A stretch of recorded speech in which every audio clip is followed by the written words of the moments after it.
Let's talk some college things. ഈ എന്നെപ്പോലെ ഭയങ്കര എമ്മണ്ടൻ സ്വപ്നങ്ങളായിട്ട് കോളേജിലേക്ക് വന്നവരായിരിക്കും. അതായത് ഈ ആനന്ദ സിനിമയിലെ പോലെ IV, ഫോറർ ഫ്രണ്ട്സ്, കൂൾ ടീച്ചേഴ്സ് അങ്ങനെ വന്നവരാണെങ്കിൽ ചുമ്മാതാ നമ്മൾ കോളേജിൽ കയറി കഴിഞ്ഞാൽ ഒരേ ഒരു കാര്യത്തിൽ നമുക്ക് ടെൻഷൻ എടുത്ത സമയം കാണത്തുള്ളൂ. And the main thing is attendance. ആ ഒരു കാര്യത്തിലും ഈ എക്സാം എഴുതുന്നതിനെക്കാട്ടും കൂടുതൽ അത് എഴുതാനായിട്ട് അറ്റൻഡൻസ് ഉണ്ടോയെന്നായിരിക്കും നമ്മൾ കൂടുതൽ ടെൻഷൻ അടിക്കും. ഒക്കെ പോട്ടെ, ഫസ്റ്റ് ഇയർ നമ്മൾ കയറി കഴിയുമ്പോൾ ഒരു കലാപരിപാടിയാണ്.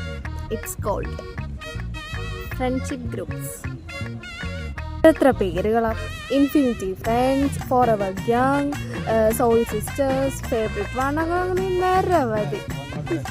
ഇനി ഇതിൽ ഏറ്റവും ക്ലീശയും ക്രിഞ്ച് വൃത്തിയായിട്ട് ഒരു പരിപാടിയുണ്ട്. എല്ലാവരെയും കൂടെ ആഡ് ചെയ്തൊരു ഗ്രൂപ്പ് അങ്ങ് ഉണ്ടാക്കുക. അങ്ങനെ എത്ര അപാരതകൾ പറഞ്ഞു തന്നത്. ഫസ്റ്റ് ഇയർ തന്നെ ചാടിക്കേറി എന്താ പറയുക, oh my god my friends, forever gang, soul sisters അങ്ങനെയൊക്കെ പറഞ്ഞാരെയും വിശ്വസിക്കരുത്. കണ്ടുമുട്ടി എല്ലാവരും ചുമ്മാതാ. അതായത് നമ്മളിപ്പോൾ ലാസ്റ്റ് ഇയർ ആകുമ്പോഴത്തേക്കും നമുക്കൊരു കാര്യം മനസ്സിലാവും. അതായത് ഇതിലൊന്നും ഒരു കാര്യമില്ല. അപ്പോൾ ലോ എക്സ്പെക്ടേഷൻ, മാക്സിമം സമാധാനം. ഓക്കെ, ശുഭദിനം.